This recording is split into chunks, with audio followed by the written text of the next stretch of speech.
처음 볼 때에 나의 맘의 큰 고통 사라져 오늘 믿고서 내 눈 밝았네 참 내 기쁨 영원하도다 주 십자가 못 박힘은 속죄함 아닌가 그 긍휼함과 그 은혜 말할 수 없도다 십자가 내가 처음 볼 때에 나의 맘의 큰 고통 사라져 오늘 믿고서 내 눈 밝았네 참 내 기쁨 영원하도다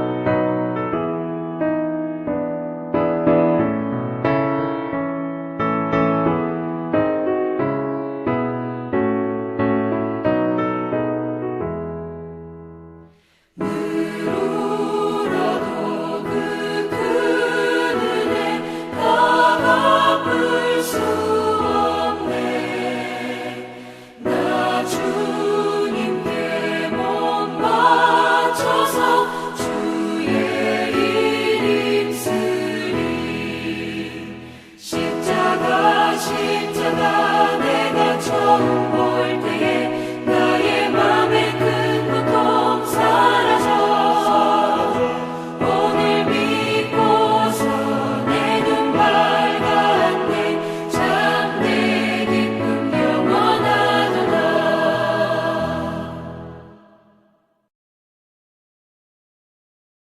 오늘은 하나님께 드리는 예배의 축복이라는 주제로 함께 하나님과 하나님의 말씀의 은혜를 나누도록 하겠습니다. 사도행전 16장 25절로 26절까지의 말씀을 먼저 보도록 하겠습니다. 한밤중에 바울과 실라가 기도하고 하나님을 찬송하며 죄수들이 듣더라.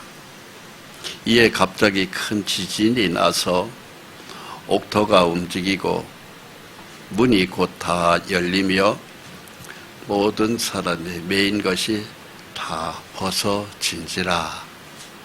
아멘. 우리 인생의 삶을 되돌아보면은요, 순탄치 않은 지난 날들을 우리가 기억하고 있습니다. 힘들었다 이 소리죠. 항상 평지만 있는 것이 아니고 때로는 질퍽거리는 진흙길을 또 건너게 되고 같이 걷는 사람이 갑자기 죽어서 혼자 외톨이가 되는 고독한 걸음을 걷기도 되고 돈이 많았을 때만 있는 게 아니고 어떤 때는 지독하게 가난해서 여기저기 돈 빌리러 다니는 처량한 신세의 가난의 고통도 있게 되고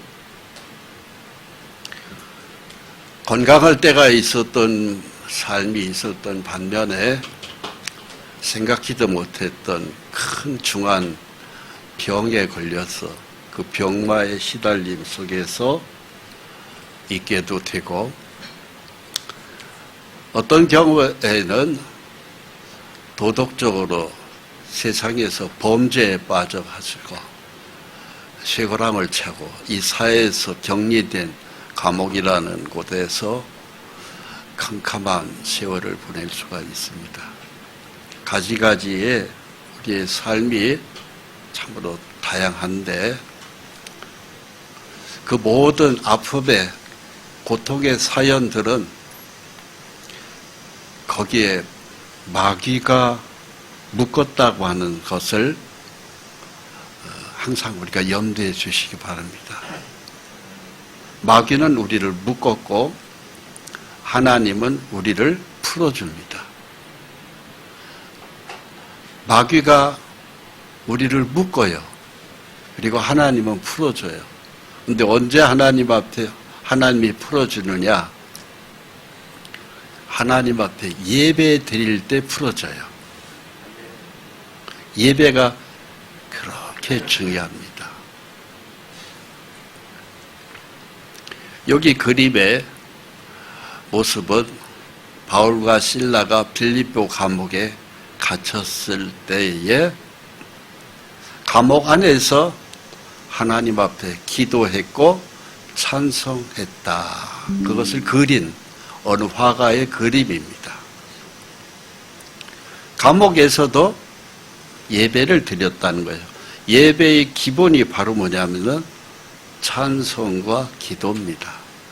찬송과 기도는 하나님 앞에서 나의 탄식의 눈물을 가지고 하나님 앞에 울면서 올리는 찬송이 있고 기쁨으로 올리는 찬송이 있어요. 어찌됐든 찬송은 하나님께 올리는 것이고 기도는 내 속사정을 하나님 앞에 세세하게 토해내는 겁니다. 그게 바로 기도예요. 하나님, 내가 다 죽게 생겼습니다. 병으로 죽게 생겼습니다. 가난해서 죽게 생겼습니다. 고독하고 외로워서 죽겠습니다. 하나님, 나 좀 살려주세요 하면서 토해내는 게 기도이고요. 그리고 찬송은 바로 뭐냐? 하나님, 나를 풀어주실 걸 믿습니다. 이 기도를 받고 하나님이 꼭 내 기도에 응답해 주실 걸 믿습니다. 그게 찬송이에요. 그래서 찬송은 믿음으로 하나님께 영광 돌리는, 하나님의 능력을 믿는 걸 찬송이라고 합니다. 그래서 빌립보 감옥에 있었던 이 바울과 실라에게 이 감옥 안에서 드리는 예배가 실제로 감옥에서 풀어졌어요. 이게 빌립보 지역이 바로 이 지역입니다. 이게 이제 지중해거든요. 지중해가 바로 이게 이제 다 일대가 지중해입니다. 그래서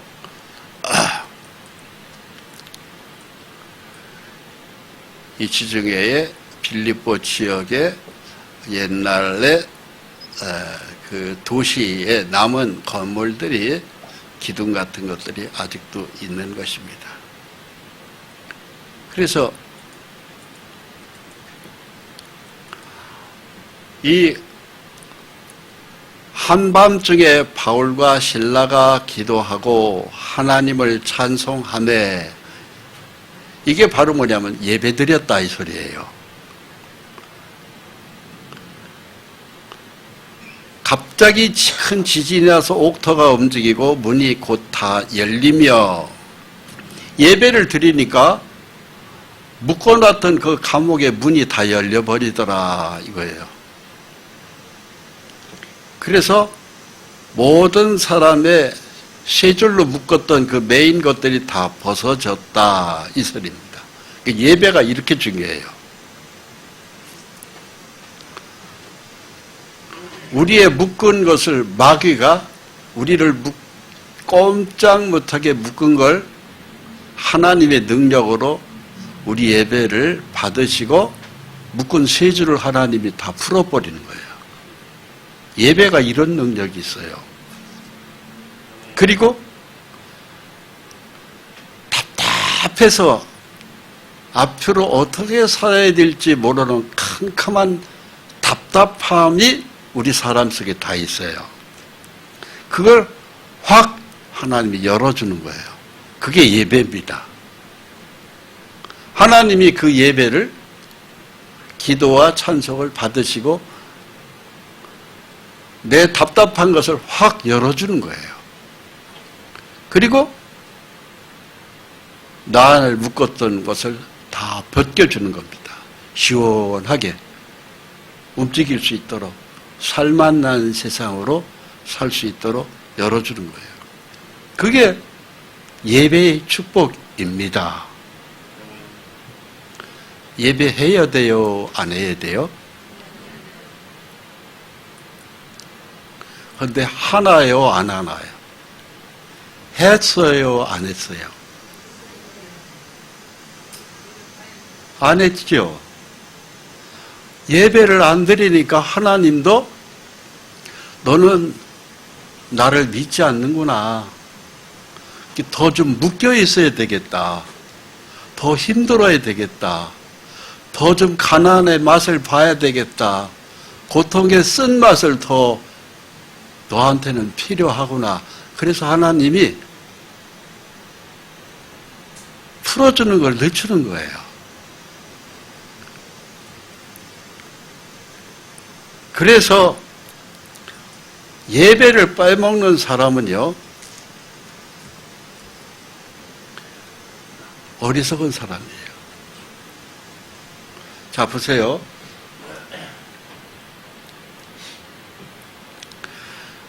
대통령하고 내가 잘 아는 사이다. 그러면 대통령한테 자주 찾아가서 밥도 같이 먹고 차도 한 잔 마시면서 이런저런 얘기도 하고 그렇게 기회가 된다면 그렇게 해야 돼요? 안 해야 돼요? 내가 대통령실에 들어가겠다면 비서관도 말리지를 못해요. 경비처소에서도 저 사람 좀 특별한 사람이야. 그냥 통과시켜. 그런 아주 대통령하고 굉장히 절친한 관계에 있어요. 그러면 대통령실에 자주 가서 아유 잘 계셨어요. 나라를 운영하시니 큰일 하시라고 수고 많습니다. 대통령님 보고 싶어서 왔습니다. 차 한잔 하러 왔어요. 아이 그럼 어서 와 어서 와. 앉아. 일로 와. 그래서 비서시켜서 야 여기 차 좀 가져와라. 그래서 이런저런 그동안 어떻게 지냈어? 대통령하고 얘기할래요? 안 할래요? 때가 됐으면 밥 먹어야 될 시간인데 배가 고파. 대통령님 밥 좀 한 걸 같이 먹고 싶어요. 그럼 여기 식사가 좋아. 내가 먹는 밥 같이 먹어. 그러고서는 같이 밥 먹을래요? 안 먹을래요? 당연히 먹어야죠. 남들이 그걸 굉장히 평생에도 한 번 못하는 것을 우리는 수시로 할 수 있다면은 나 같으면 매일 가겠다, 매일. 그죠? 매일 갈 거 아니에요. 그게 특권이란 말이에요, 특권. 그런데 1년 내내 한 번 안 가. 한 달 됐도 안 가. 너는 너대로 살고 나는 나대로 살아. 그러면은 대통령하고 사이가 멀어져요? 가까워져요? 멀어지죠. 그런 놈이 있었나? 대통령 머리에서 자꾸 기억이 사라져. 그런 놈이 있었어? 기억도 안 나, 나중에는. 그렇게 기억도 안 나도록 멀어질래요? 아니면은 대통령이 나를 항상 기억하도록 만드실래요? 당연히 대통령이 내 이름 숫자를 분명하게 알도록 자주 연락도 하고 가서 차도 한 잔 마시고 때가 되면 밥도 한 그릇 같이 먹고 또 내가 이런 어려운 처지가 있는데 나 좀 이런 일 좀 봐주세요. 부탁도 하고 나 같으면 그렇게 하겠어. 그죠? 그게 바로 이 비유가 바로 무슨 소리냐 하면은 하나님과 여러분들의 관계가 그런 사이다 이 소리입니다. 하나님은 여러분들이 딱한 처지를 다 알고 얘기만 하면 다 들어줘요. 근데 얘기를 안 해. 얘기하는 게 바로 뭐냐면 그게 기도예요. 얘기만 하면 다 들어주는데 생전 입을 열어서 얘기 안 해. 이러이러한 어려움이 있습니다. 이것 때문에 골치가 아픕니다. 잠이 안 옵니다. 내가 이런 방법 저런 방법을 들었어도 해결 방법이 없습니다. 대통령님이 좀 해결 좀 해주세요. 나 같으면 당장 그렇게 하겠어요. 근데 생전 얘기 안 해.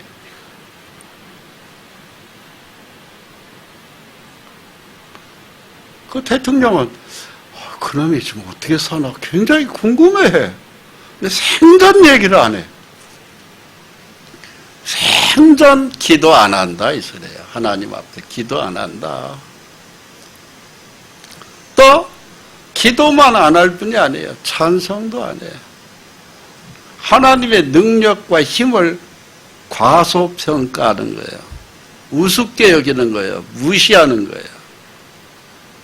너는 너대로 살고 나는 나대로 살겠다 이거예요. 그러니까 찬송도 안 해요. 기도도 안 하죠. 찬송도 안 하죠. 그게 바로 뭐예요? 예배 안 한다 이 소리예요. 그러니까는 계속 감옥 생활인데 체질에 맞죠. 묶여야지. 계속 가난해야 되고 계속 병에 시달려서 병원은 왔다 갔다 해야 되고 계속 힘들어 고독해야 되고 외로워야 되고 계속 죽을 맛이죠. 예배를 안 하면은 계속 감옥에 갇힐 수밖에 없다. 계속 어려워질 수밖에 없다. 계속 힘든 일이 더 많이 생긴다 이것입니다. 그런데 예배를 아주 생활화하는 사람은 대표적인 인물로 바울과 실라가 있어요. 그림에 보이듯이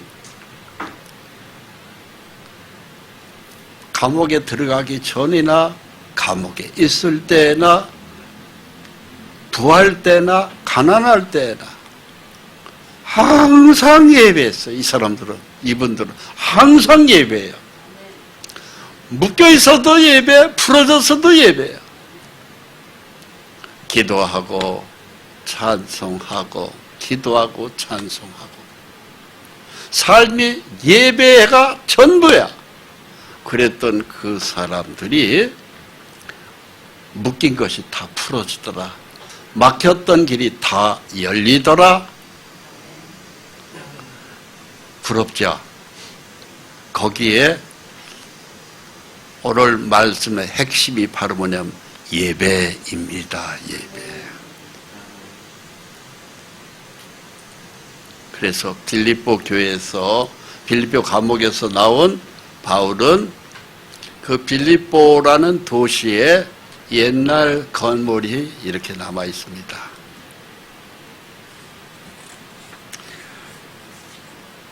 인간은 환경의 지배를 절대 받는 것이 인간입니다.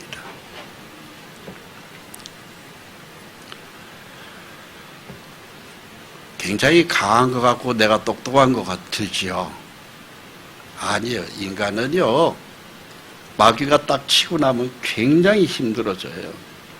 가난이라는 경제의 궁핍한 환경을 마귀가 만들어내보세요. 힘들죠. 가난이라는 것이 얼마나 힘들어요? 그것뿐만입니까? 내가 건강할 때 나 하나님 없이도 나 얼마든지 살 수 있어요. 자신만만한 건강했던 사람이 그 어느 날 다 병이 몸에 발견돼봐요.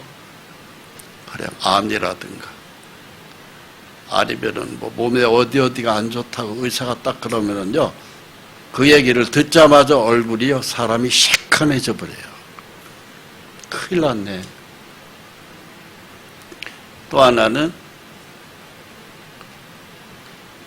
사랑하는 사람이 옆에 있을 때에는 그 행복감을 잘 몰라요. 그런데 짝이 하는 사람 죽었다든가 없어졌다든가 아니면 병원에 있다든가 해보세요. 고독이라는 그 외로움은요, 참 극복하기가 굉장히 힘들어요. 그런 딱한 환경, 그 환경의 지배를 받는 게 저와 여러분들이 삶이에요. 사탄이 묶은 것을 그 딱한 처지에서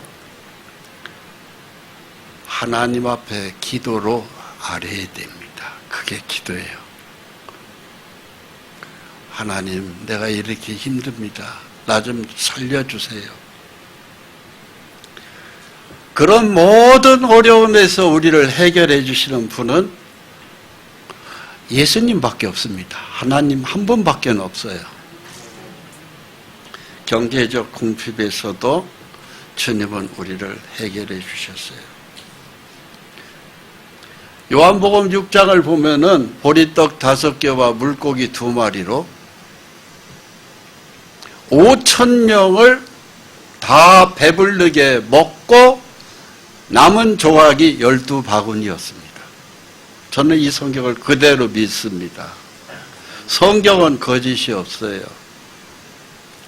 동서남북 사방에서 불어오는 강한 태풍의 강풍이 있어요. 금방이라도 그 배가 다 뒤집어져서 배 안에 있는 사람들이 다 죽게 생겼을 때에 그 배 안에 있었던 예수님의 제자들이 예수님을 깨웠습니다. 주님, 우리가 다 죽게 생겼습니다. 이 배가 금방 뒤집어질 것 같아요. 우리 좀 어떻게 좀 살려주세요. 주님을 흔들어 깨웠습니다. 그게 바로 기도예요. 그랬더니 주님이 그 기도에 깨어나셨어요. 그리고 난 다음에 마가복음 4장 39절에서 태풍을 보고 주님이 명령했습니다. 잠잠해라. 고요해라. 말씀하시자마자 금방이라도 배를 다 뒤집을 것 같은 태풍이 잠잠 바람 한 점 없는 세상으로 바뀌어버렸어요. 배가 금방이라도 뒤집어질 것 같은 물결의 파도가 잔잔한 호수로 바뀌었어요. 그게 예수님의 능력이에요. 그게 하나님의 능력이에요. 저와 여러분이나 인생에 우리를 통째로 집어삼킬 만한 강한 태풍이 사방에서 항상 우리를 불어온다는 사실을 아십니까? 어느 한순간에 그냥 내가 실수하면 금방이라도 내 인생은 바닷속으로 들어가 버리고 마는 거예요. 그만큼 이 세상은 그런 태풍이 있다는 것은 마귀가 삼킬 듯이 동서남북에서 항상 시시때때로 나를 엿보고 있다고 하는 것을 가리키는 겁니다. 그래서 베드로전서 5장에 보면은 근신하라 깨어라 너희 대적 마귀가 우는 사자와 같이 삼킬 자를 찾는다고 얘기하고 있어요. 그 역경에서 우리가 이길 수 있는 것은 예배밖에 없어요. 병마로 인해 가지고서 12년 동안 몸에 피가 줄줄줄 샜던 여인이 고통받는 여인이 있었습니다. 혈루병 여인이에요. 온몸에 막 피가 빠져나가니까 점점 갈수록 얼굴 색은 하얗게 바뀌어가고 있었습니다. 그랬던 그 여인이 돈을 다 쓰고 이제 여기저기 병원, 의원 찾아다니면서 고칠 남은 돈도 없어요. 고칠 병원비도 없다 이 소리입니다. 예수님에 대한 이야기를 들었어요. 물어 찾아가서 예수님 옷자락만 내가 손을 만져도 내가 살 것 같다. 그 마음에 간절한 소원이 있었어요. 이 주님의 옷자락을 손으로 만지기만 했는데 그 여인의 몸에서 나가던 피가 딱 스톱돼 버렸어요. 주 하나님은 우리 마음에 속에 간절한 소원까지도 다 들으신다 이 소리입니다. 부르짖는 기도도 들으시지만 마음속으로 부르짖는 기도도 예수님은 다 들으셔요. 예수님에게 향하는 것이 내가 살 길입니다. 태어날 때부터 장님으로 태어난 소경이 있어요. 예수님에 대한 소문을 들었어요. 그랬던 그 사람이 예수님이 진흙을 이겨서 눈에다 딱 대고 실로암이라는 연못에 가서 씻어라. 가서 시키는 대로 씻었더니 감쪽같이 눈이 싹 다 보여요. 병원에 가서 수술을 안 했는데도 감쪽같이 그 눈이 떠버려져서 꽃도 보이고 하늘도 보이고 나무도 보이고 다 보이는 거예요. 사람도 보이고. 그게 예수님이십니다. 기적의 예수님에 대한 모든 기적 이야기는 성경에 무궁무진합니다. 그런데 그게 다 사실이에요.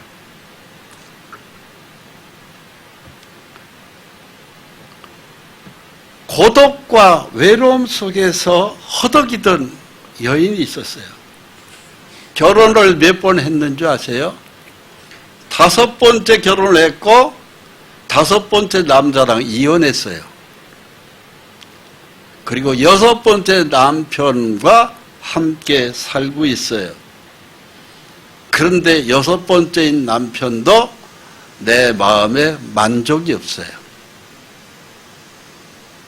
예수님을 우물가에서 만났습니다. 예수님이 그 여인의 속을 다 알아요. 내 남편을 불러오라고 말씀하셨어요. 그랬더니 그 여인이 대뜸한다는 소리가 나는 남편이 없나이다 그랬어요. 있죠. 집에 6번째 남편이 있어요. 그런데 없다고 그랬어요. 예수님한테. 왜 그랬을까요? 그 사람도 남편 같지가 않은 거예요. 내 마음에 쏙 들지가 않는 겁니다. 그래서 사랑에 굶주린 여인입니다. 남자 가지고 내 마음의 흡속이 채워지지가 않는 고독과의 외로움에 굉장히 허덕이던 여자입니다. 그래서 나는 남편이 없나이다 그랬어요. 즉 자기 가슴에 채워줄 수 있는 사랑의 남편은 이 세상에 없다 이겁니다. 6번이나 결혼을 했는데도 남편 같지가 않은 거예요. 그래서 나는 남편이 없나이다 그렇게 얘기한 겁니다. 그랬던 그 여인이 예배를 가르쳐 줬어요. 그러자 그 여인이 예수 그리스도를 만나면 내가 행복해질 것 같습니다. 그 얘기를 한 거예요. 그러니까는 예수님이 자기의 정체성을 얘기해 주셨어요. 내가 그로다 그랬어요. 내가 그리스도다. 그러자 이 여인의 눈이 확 열려버렸어요. 주 예수님을 드디어 사랑의 파트너로 삼은 거예요. 즉 세상의 남자 가지고 내 마음을 채울 수 없는 것을 예수 그리스도를 만나면서 자기의 사랑의 마음을 완전히 채운 겁니다. 인간의 세상에서는 채워지지 않는 빈 공간이 있어요. 사람 속에. 그 사랑이라고 하는 텅 빈 공간이 예수를 만날 때 채워집니다. 그것이 예배예요. 주님을 만날 때 채워집니다. 성령의 주님을 어디서 만나요? 예배를 통해서 만나는 거예요. 내 남편을 불러오라. 여자가 대답하여 이르되 나는 남편이 없나이다. 예수께서 이르시되 내가 남편이 없다 하는 말이 옳도다. 너에게 남편 5이 있었고 지금 있는 자도 네 남편이 아니니 내 말이 참되도다. 여자가 이르되 주여 내가 보니 선지자로소이다. 이때가 이 여자가 예수님을 다시 보기 시작하는 거예요. 왜? 자기의 모든 과거를 다 알고 5번 결혼했고 5번 이혼했고 6번째 남편 살아도 남편으로부터 만족이 안 오는 이 여인의 그 속마음을 예수님은 다 훤히 보듯이 얘기하시거든. 지금 현재 네가 6번째 남편하고 살아도 그도 네 남편이 아니지. 내가 잘 알지. 그렇게 얘기해요. 그러니까 이 여자가 막 자기의 부끄러운 과거를 다 알으니까 선지자이십니다. 그때에 이 여인에게 예배에 관한 화제를 공통점을 예배로다 몰고 가요. 왜? 왜 예배 얘기가 여기서 나왔을까요? 이 세상에 남녀의 사랑으로는 채워지지 않는 사랑이 예배를 통해서 채워지기 때문에 그런 거예요. 왜 예배를 통해서 채워질까요? 하나님의 사랑이 예배를 통해서 성령의 주 하나님을 만날 수 있기 때문에 그래요. 내 마음을 완전히 채워준다 말입니다. 우리 조상들은 이 산에서 예배하였는데 당신들의 말은 예배할 곳이 예루살렘에 있다 하더이다. 예수께서 이르시되 여자여 내 말을 믿으라. 이 산에서도 말고 예루살렘에서도 말고 너희가 아버지께 예배할 때가 이르리라. 너희는 알지 못하는 것을 예배하고 우리는 아는 것을 예배하노니 이는 구원이 유대인에게서 남이니라. 요한복음 4장 20절 말씀이에요. 이어집니다. 요한복음 4장 20절로 21절 말씀이 이렇게 기록되어 있어요. 아버지께 참되게 예배하는 자들은 영과 진리로 예배할 때가 오나니 곧 이때라. 아버지께서는 자기에게 이렇게 예배하는 자들을 찾으시느니라. 하나님은 영이시니 예배하는 자가 영과 진리로 예배할지니라. 여러분, 예배는 바로 뭐냐면 하나님을 만나는 거예요. 그게 예배입니다. 그런데 그 하나님이 내 눈에 보이지가 않잖아요. 하나님이 확 보였으면 좋겠어. 근데 안 보여. 그래서 많은 사람들이 눈에 안 보이기 때문에 하나님을 찾는 걸 중단하는 거예요. 그게 불행입니다. 근데 하나님은 바로 뭐냐? 영으로 진리로 찾아라 이게요. 영으로 찾으라는 것은 내 속에 있는 선한 영을 가지고 하나님을 향해서 계속 찾아가는 거예요. 하나님의 존재를 찾는 거예요. 영으로. 내 속에 영이 있어요. 그 영이 바로 뭐냐면은 우리의 양심과 관련이 있어요. 양심과. 그래서 양심이 하나님을 향하여 찾아가는 거예요. 그 양심을 바로 무엇이냐면은 내가 죄를 지으면 뉘우치는 회개의 본능을 가지고 있어요. 사람이 실수할 수 있습니다. 범죄에 빠질 수도 있어요. 죄를 지을 수 있어요. 아무도 모르지만 내가 지은 죄에 대해서 내 양심이 두근두근 뛰는 게 있어요. 근데 그런 상태로 끝나면 안 돼요. 그 죄를 가지고 하나님 앞에 회개의 기도로 하나님 앞에 아뢰야 돼요. 하나님, 내가 이러이러한 죄를 지었습니다. 용서해 주세요. 하나님 나 좀 살려주세요. 이런 죄 속에서 내가 허덕이지 않게 해주세요. 그게 바로 내 영으로 하나님 앞에 나가는 거예요. 그래서 하나님 앞에 나갈 때에는 이 영이 하나님 앞에 기도로, 회개의 기도로 하나님 앞에 토설하는 거예요. 막 내 속으로 아니면 입술로 하나님 앞에 막 얘기하면서 올리는 거예요. 근데 하나님은요, 그 죄를 지을 수밖에 없는 딱한 환경을 하나님 잘 아셔요. 그 회개의 기도를 올리기만 하면 하나님이 용서하셔요. 올리기만 하면 용서하셔요. 그러면서 용서한다는 우리에게 구원의 확신을 주시게 돼요. 그게 응답입니다. 기도에 올라가고 또 용서해 주는 응답이 있고, 올라가고 내려가고 올라가고 내려오면 그게 바로 기도하고 응답받고 기도하고 응답받고예요. 이것이 예배자에게 주는 축복이에요. 그래서 진리로 예배할지니라. 하나님이 이렇게 말씀하셨는데 이 말씀대로 제가 살지 못했습니다. 부끄럽습니다. 용서해 주시옵소서. 이거죠.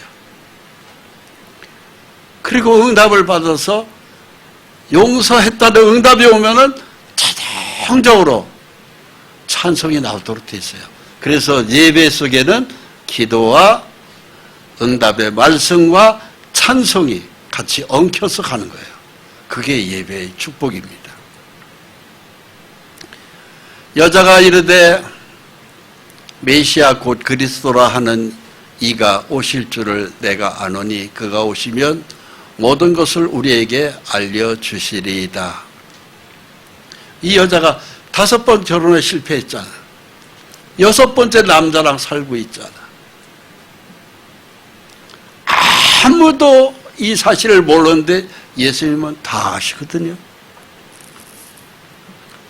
그래서 내 남편을 불러오라 했을 때 나는 남편이 없나이다.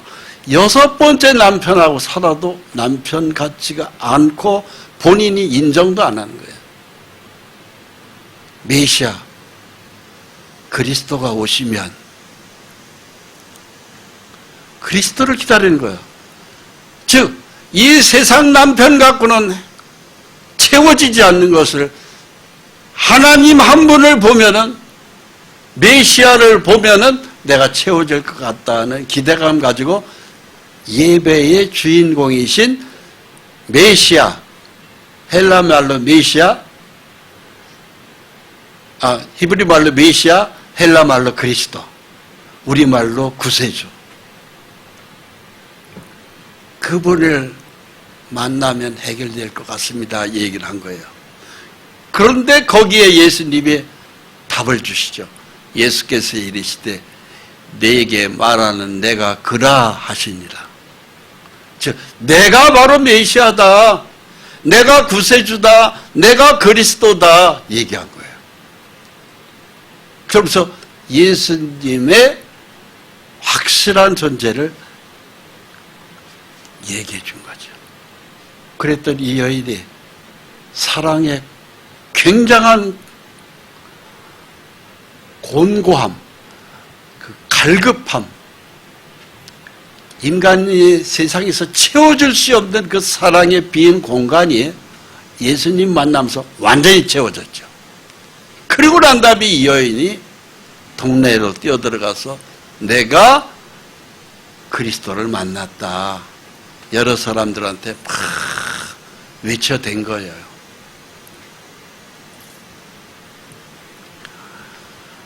그 그리스도가, 그 메시아가 지금 어디에 계셔요?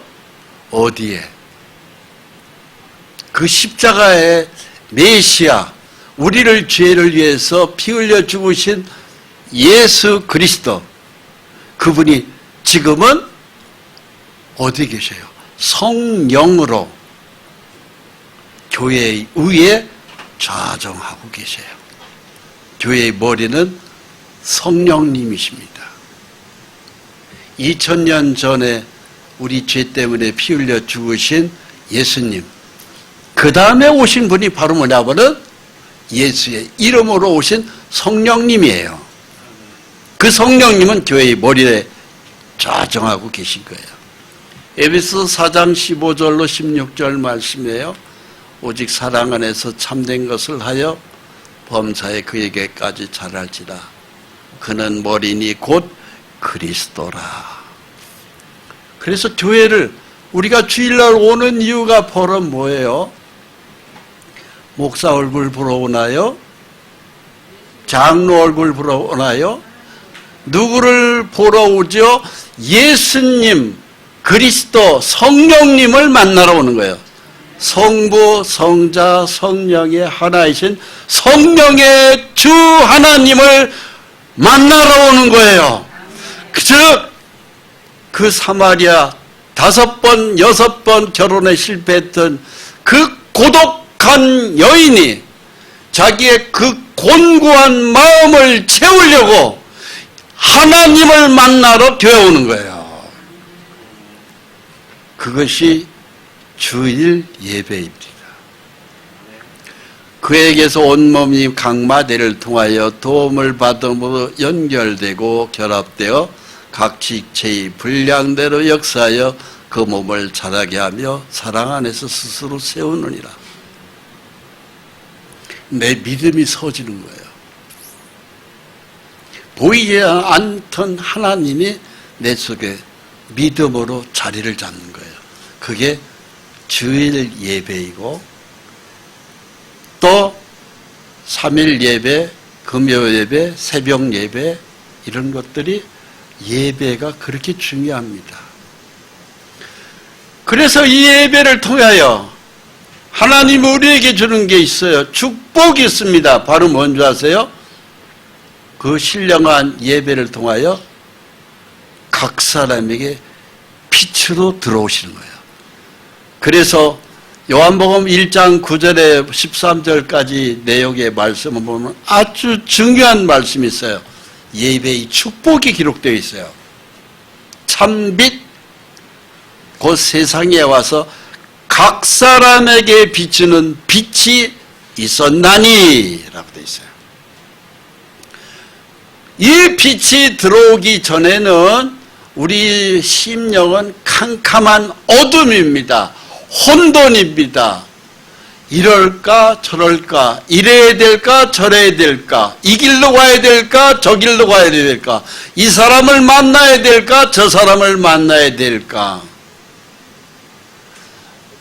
인생은 혼돈의 계속 연장입니다. 이 사업을 해야 될까 아니면 어떻게 해야 될까. 그 혼돈 속에서 이 세상에 우리가 숨을 쉬고 있는 거예요. 그런 그에게 예배를 통하여 하나님을 만날 때에 빛이 들어와요. 성령의 하나님이 우리 속에 빛으로 와요. 빛이 들어오면은 어둠은 싹 물러가죠. 우리가 어떤 집에 들어갈 때 깜깜할 밤에 집에 들어가서 현관문을 들어가면은 아무것도 안 보입니다. 캄캄합니다. 벽에 있는 스위치를 딱 누르면 빛이 쫙 들어오면서 동시에 어둠은 싹 빠져나가잖아요. 그와 똑같아요. 빛이, 인간의 빛은 하나님의 말씀의 빛이에요. 성령님의 빛이 내 심령에 들어오면 나의 혼돈은 끝나요. 그리고 모든 것이 다 보이기 시작하는 거예요. 성령의 하나님 앞에 드리는 예배가 그렇게 중요합니다. 그 예배를 빼먹으면 안 되죠. 빼먹으면 안 돼요. 그런데 많은 사람들이 예배를 빼먹어요. 성령의 하나님을 안 만나는 거예요. 마치 그건 뭐와 똑같으냐. 대통령하고 굉장히 친한 사이인데 대통령은 대통령대로 살고 나는 나대로 살겠다 이거예요. 교만입니다. 그 자체가 교만이고 자기 잘난 척하는 착각 속에서 살아가는 거예요. 찾아가면 항상 대통령 문이 열려줘요. 아유, 어서 와. 그동안 어떻게 살았어? 일로 와, 차 한잔 해. 배고프면 우리 같이 밥 먹으러 갈까? 모든 것이 따뜻한 그 대통령의 품이 있듯이 하나님은 그보다 몇천 배 더 뜨거운 가슴을 가지고 우리를 품어주고 우리랑 대화하고 얘기하고 들어주고 대화하는데 예배를 안 하는 거예요. 일이 잘못되었어요. 내 마음대로 사는 결과는 어떻게 될까요? 계속 힘들어지죠. 누구한테 돈을 떼끼기도 하고 누구한테 사기를 당하기도 하고 또 어떤 일로 인해 가지고서는 교통사고 나서 병원에 가서 다리가 부러져서 병원에 입원할 수도 있고 가지가지의 탄식의 눈물을 줄줄 흘릴 수 있어요. 그러면은 그게 누구 책임이냐 이거죠. 자기 본인 책임이라는 사실을 확실히 아시고 내 몸이 망가졌다. 내가 지독하게 가난해졌다. 내가 정말로 잘못 살았다 하는 후회가 될 때 더 이상 늦추지 말고 이제라도 가장 높은 분을 찾으세요. 그게 예배의 축복입니다. 할렐루야. 서로 돌아보아 사랑과 선행을 격려하며 모이기를 패하는 어떤 사람들의 습관과 같이 하지 말고 오직 권하여 그날이 가까움을 볼수록 더욱 그리하자.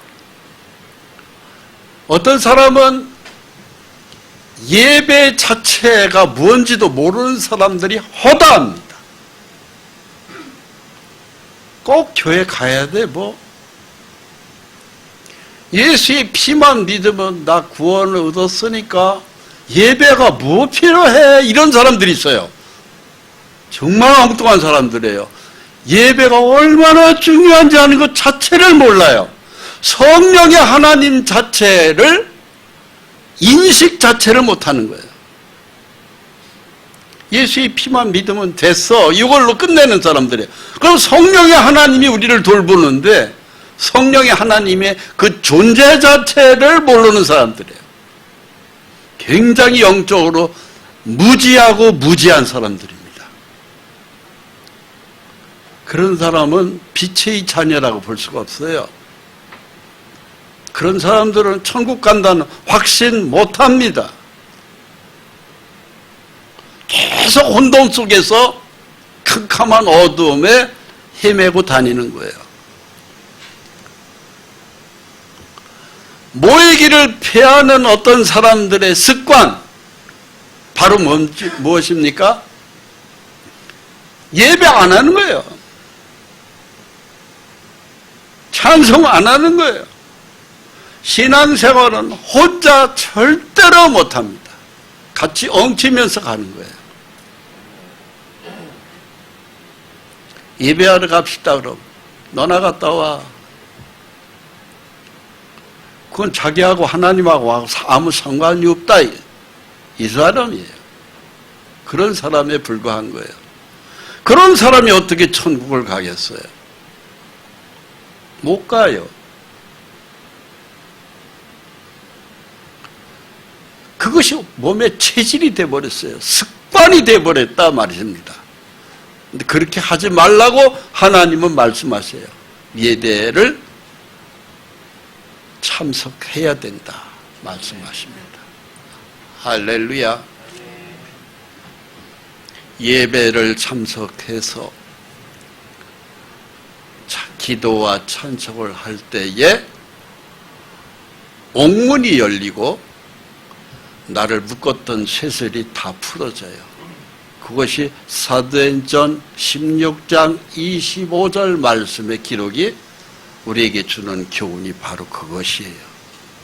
내가 어떤 처지에 있든지 그곳에서 기도하고 그곳에서 찬송하고 감사와 기쁨으로 살아갈 때에 내 앞에 콱 막혔던 것이 열립니다. 나를 옴짝달싹 못하도록 묶었던 쇠질이 풀어져 버립니다. 한밤중에 바울과 실라가 기도하고 하나님을 찬송함에 죄수들이 듣더라. 이에 갑자기 큰 지진이 나서 옥토가 움직이고 문이 곧 다 열리며 모든 사람들의 매인 것이 다 벗어진지라. 할렐루야. 이 축복이 예배에서 나오는 축복입니다. 예배가 있었기 때문에 열리고 예배가 있었기 때문에 묶였던 것이 다 풀어지는 거예요. 이것이 예배를 주는 하나님의 성령님의 역사입니다. 이 복을 계속 누리시기 바랍니다. 기도하겠습니다. 아버지 하나님, 얼마나 예배가 중요한지 하는 것을 아주 쉽게 우리 귀를 열어서 예배의 중요성, 축복을 말씀해 주심을 감사합니다. 이 복을 우리가 다 누리지 못했던 것은 이 중요성을 몰랐기 때문입니다. 주님, 이제라도 깨우쳐 주심을 감사합니다. 어떤 처지에서나 내가 하나님 앞에 예배케 해주시고 딱한 가지가지의 사연을 가지고 하나님 앞에 기도하고 또 말씀에 응답을 받고 순종하여 모든 것이 풀어지는 놀라운 기적을 경험하게 하셔서 예배의 축복을 누리는 하나님 백성으로 남은 생애를 살게 해 주시옵소서. 찬송하게 해 주시옵소서. 기쁨으로 더 하나님을 더 가까이 자주 대화하는 교제를 하나님 허락해 주옵소서. 그래서 우리 심령이 더 하나님 나라로 가득 차게 도와주옵소서. 예수 그리스도의 이름으로 기도합니다. 아멘.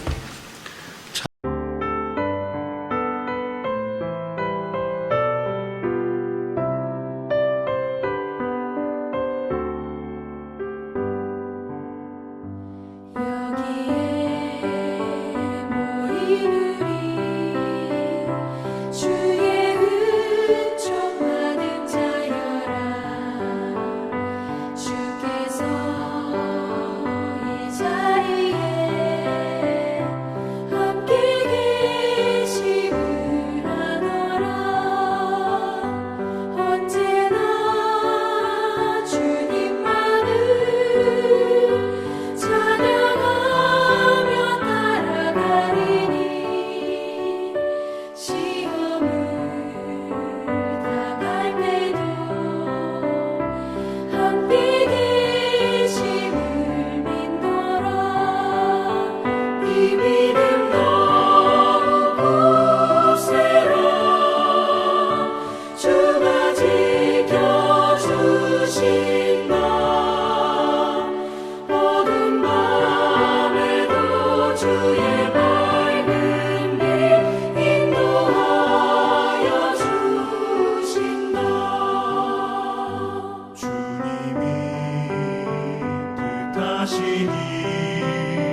무너져도